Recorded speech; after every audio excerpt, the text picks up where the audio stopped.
this segment I'm calling Woke Cafe, which is independent schools. So these are these really ritzy, wealthy, expensive independent schools.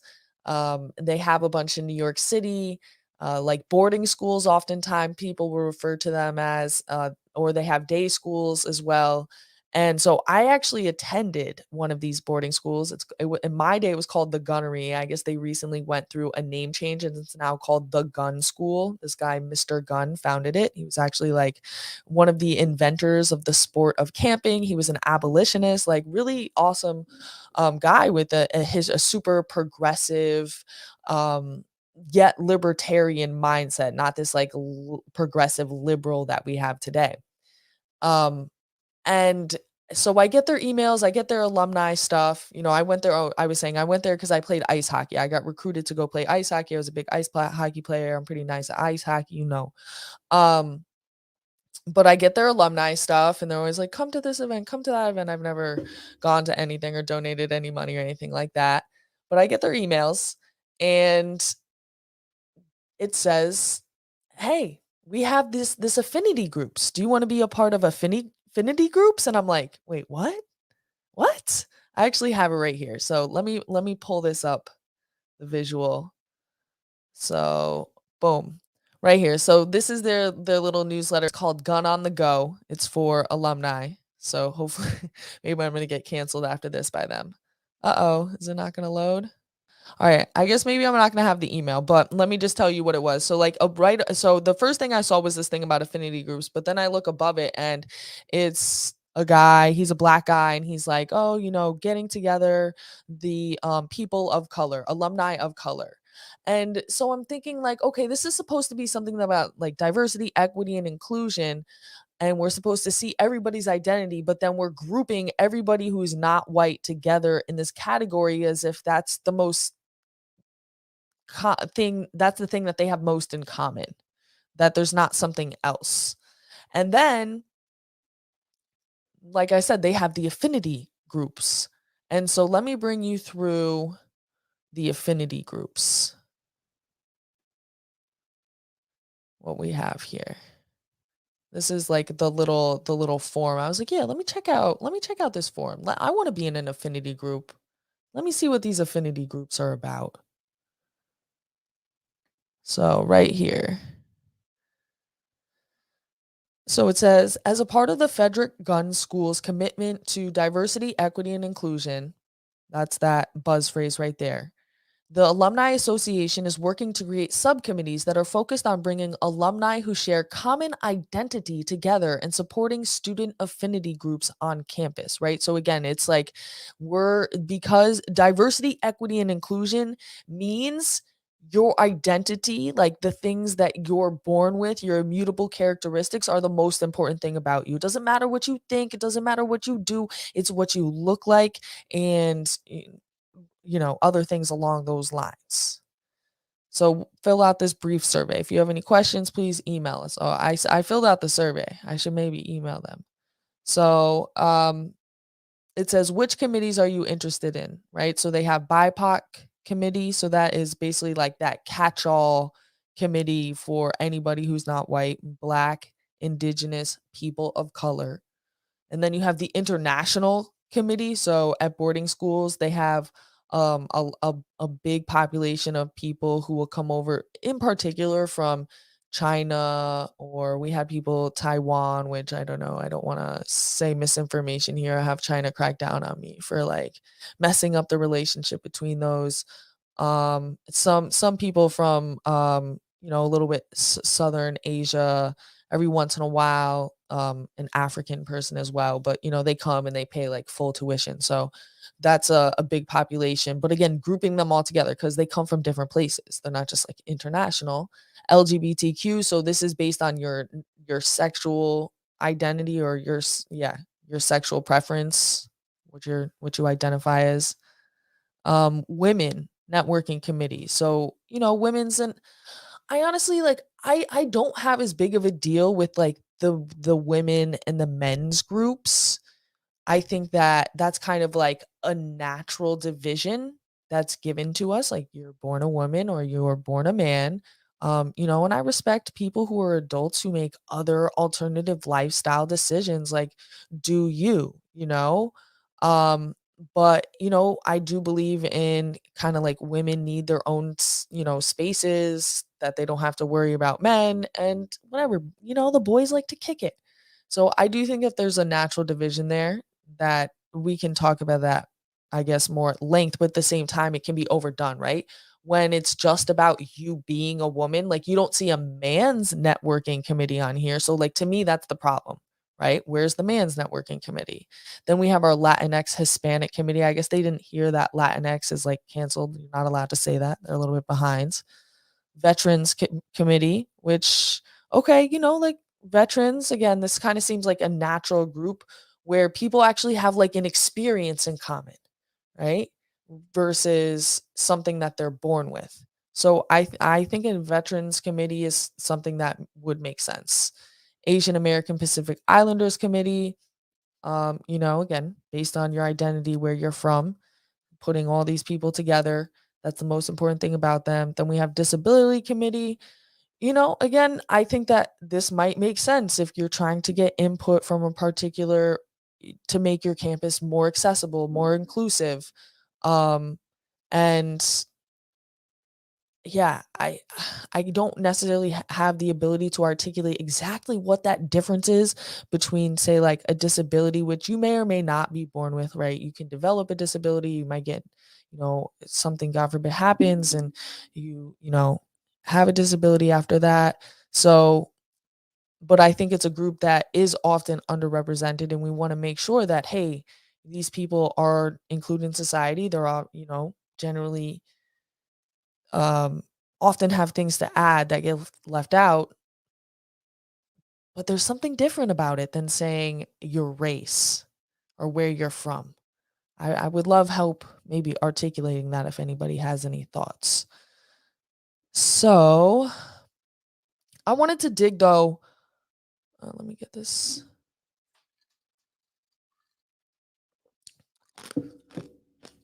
Excuse me, chewing ice. That's so rude. But I wanted to dig a little deeper on this. And I'm like, I know that this is kind of a wider spread thing. I know about Paul Rossi, and I forget which one, but he taught at one of these private independent schools in New York City, and they started going woke, and he spoke out, and of course he got maneuvered out. You should definitely check him out. Maybe I'll try to even get him on here and he can give a little bit more of that inner workings of what's going on. But I wanted to first of all I started by looking up like these affinity groups. Like how are they defining affinity groups? I know they gave their definition at the top of the form here, but I just typed it in, and it probably actually has to do with my location, like, they know where I am at all times, so maybe that's why it was prioritized in the results, but an independent school in the town where I live came up. It's called King School, and they used to be called something else, and they shortened their name, so it must be, like, the thing to do. So, they say let me share this. They say an affinity group is defined in the Merriam Webster as a group of people having a common interest or goal or acting together for a specific purpose. So it's a pretty general definition, but as if you recall from the form I read to you, they specifically put it into the context of these affinity groups being based on like race or national origin.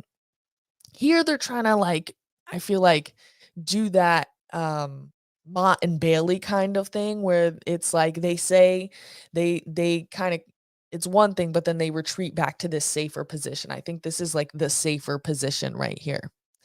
So an affinity group is why is it beneficial? So they go on to try to explain why it's beneficial. They share experiences and then notice what they talk about their experiences are, because this is one of the reasons I said that actually I think it makes sense to make groups around experiences, right? Veterans are an experience. I feel like being a woman, even though it's one of those things you're born with, We can get into that conversation later. But okay, so share their experiences and to experience positive identity, exploration, self awareness, pride in the community, and self esteem in connecting with other people of similar interests, backgrounds, and experiences. So it's almost like they're presupposing these interest, backgrounds, and experiences have to come from this identity exploration. Like, you can't have this conversation with somebody who's of a different race, even though it's talking about being more inclusive. Like, if we're trying to be more inclusive and get over racism, shouldn't we be having experiences with other people of different races? For me, I growing up in Stanford, which is a very diverse place. The demographics of this town are actually that of the United States of a whole. The way it breaks down, it's like 13 to 15% of black population. We have like what 40 something percent of a Hispanic, or no, it's not quite that high. It's like 70% white population and then 26% Hispanic, something like that. So it's very much the same as the United States. I think I'm over 100%. My math is off, but something around there. So it's very diverse. I grew up with people from all different backgrounds. Honduras, we had a large influx of immigrants come from Eastern Europe, Albania.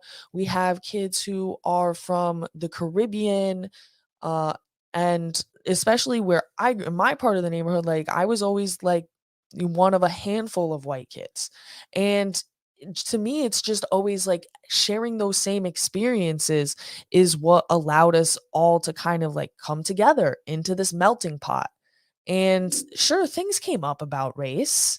Like we talked about race in school. We talked about the different we always did Martin Luther King Day. Like when you're a younger kid, it's a little bit lighter. And one thing that we actually did when I was in 5th grade, we went to nature's classroom. And this is this thing where you go away for like a week with your whole 5th grade class, and you stay up in some cabins at a place in the woods, and they have different activities for you to do, different like ropes courses, or you learn to play a game. Like I remember like playing rugby there. I had never done that before. And you go on hikes, and we dissected like a squirrel or something. And then one of the things that we did was the Underground Railroad.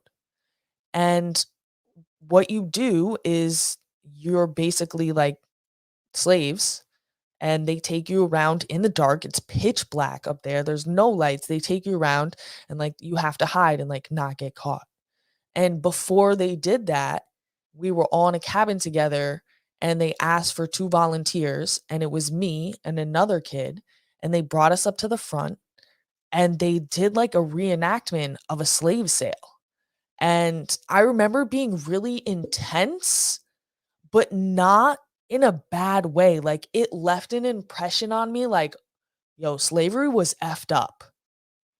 And and they had reenacted it, like, selling us, like, talking about, our bodies and how much our price is worth, like, doing, like, an open auction slave trade sale. And to this day, like, I can remember it, like, very well. It left an impression on me, but like I said, not in, like, a bad way. I feel like if people heard that today, they'd be like, "Oh my god, this is horrible, horrible. This activity is so, racist." But the thing is that it wasn't in the context of all this other racial, um, political culture wars. Not to say that the 90s were, um, this a perfect time of race relations. I mean, 1994 crime bill, and you had the crack epidemic going over into the 90s as well, which led to the crime bill. And so it wasn't perfect, but I do think that the 90s was a time of a lot of like racial healing in this country. The way that I grew up,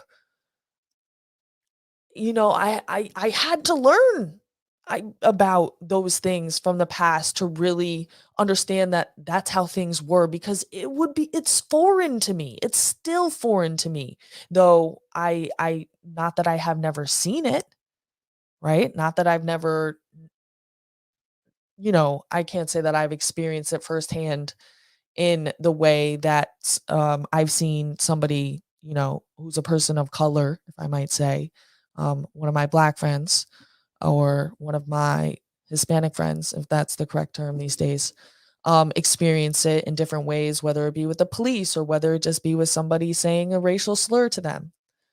I definitely have gotten called because I'm Jewish, so I've definitely gotten called, effing kike or um when I was a younger kid, I like dressed like a boy. I was like a huge tomboy, so I would get called like fag. Um, anyways, so that's just another little background story about Stanford and how I believe that you kind of heal and move forward together in this, and I don't mean in any way to whitewash history. I mean, if you watch my channel and how I cover history, that's not at all how I do things.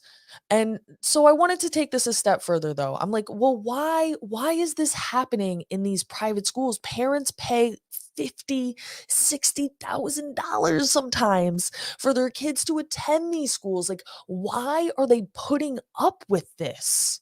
And now, in the one hand, I can see some of them, like some of these people are really like the progressive, liberally type, and it's like social credit almost to go along with this. Like you'll see a lot of the signs, like in this household, we believe Black Lives Matter and da da da da da. But not all of them, right? I'm sure who aren't okay with this, and but yet in these schools where you think that you're paying and you get to take control of your child's education, you're getting this woke nonsense. So I found this article on Freedom Beacon that goes through it. So I want to read that, go through it, and really try to get to the core of this issue and tear it apart.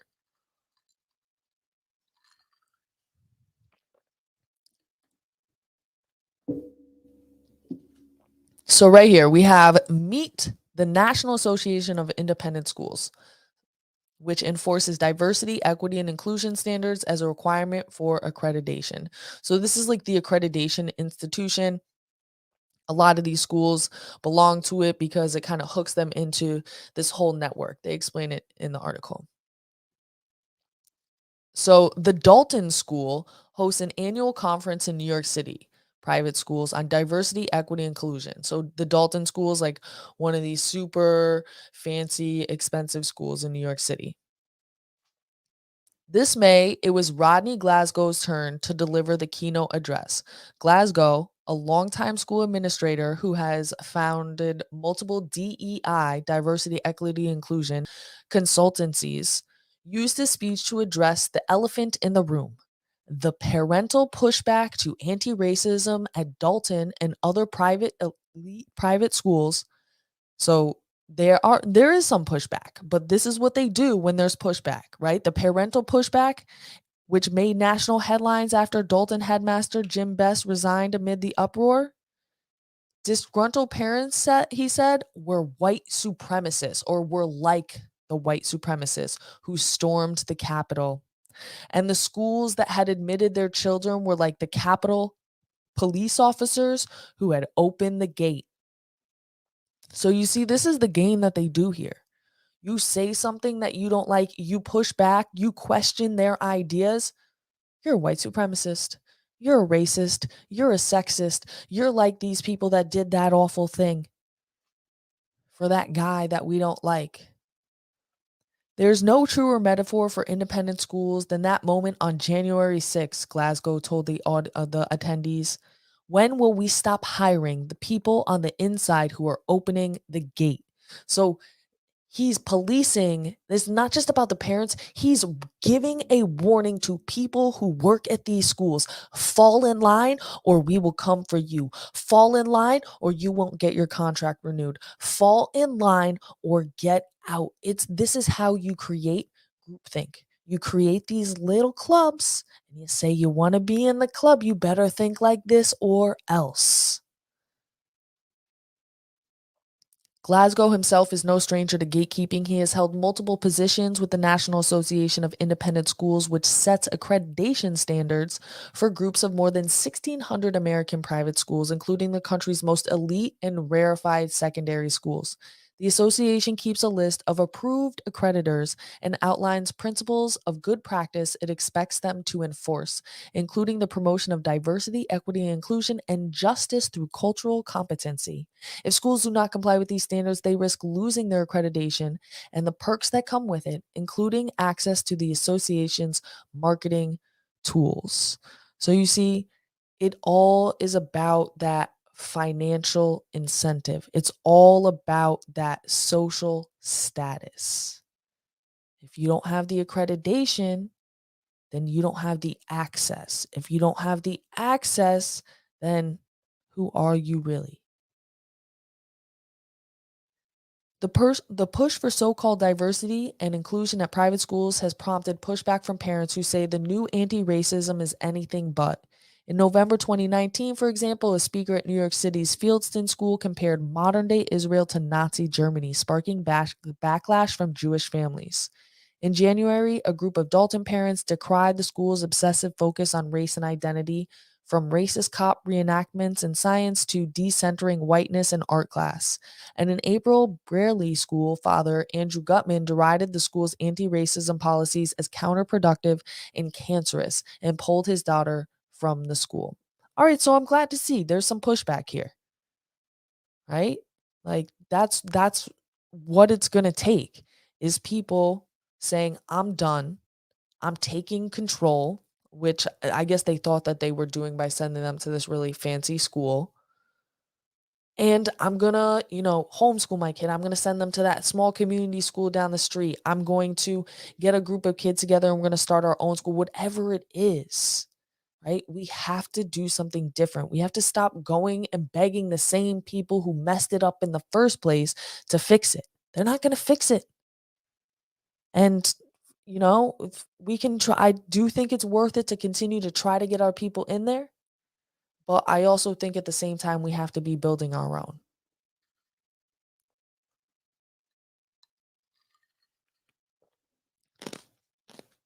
But families seeking less ideological schools have been struggling to find them. Several parents told Washington Free Beacon because all the accreditors mandate the same ideology, right? So it's like all of them are doing the same thing now. It kind of reminds me of the rating agencies in 2008 for the insurance companies.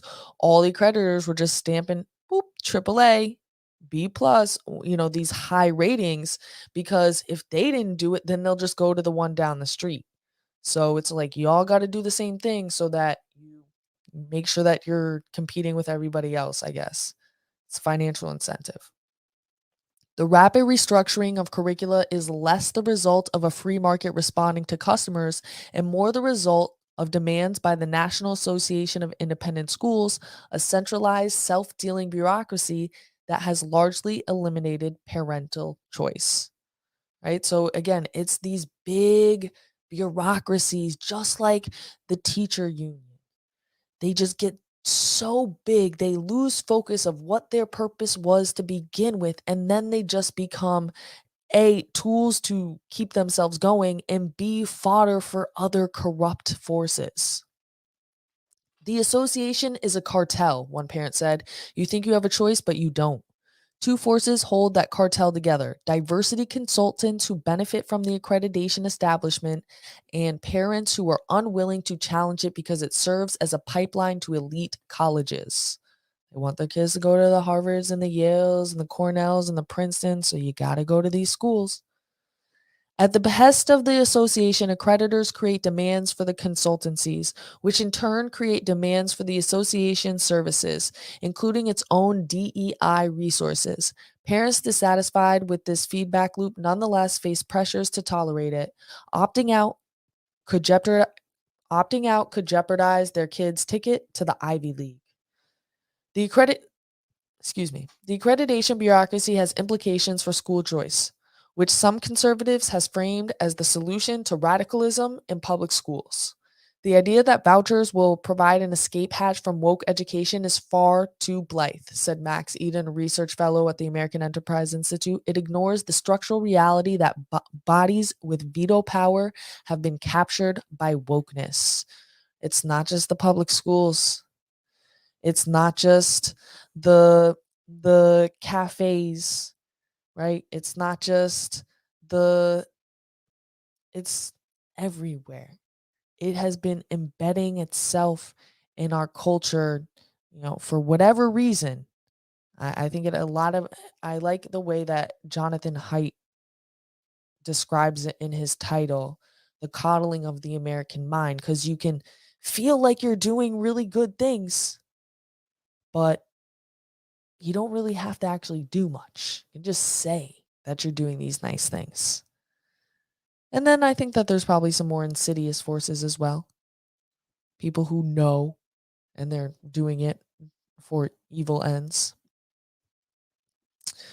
So anyways, this article goes on, I recommend reading it. It really goes into the issue and analyzes it, gets to the root of it. And it reminds you, like we were saying, none of our institutions are safe. So yes, don't completely give up. I think that you do have to keep your foot in the door, especially in those local positions, those local school boards, those local and even state government positions. But it's really about at the same time building up our own institutions. Like we have to compete with them. We have to put pressure on them from that way. And then also, from the inside by continuing to get our people in there. So build something. That's why I'm doing the small school thing, trying to get something going around here. If you trying to get something going around your way, let me know.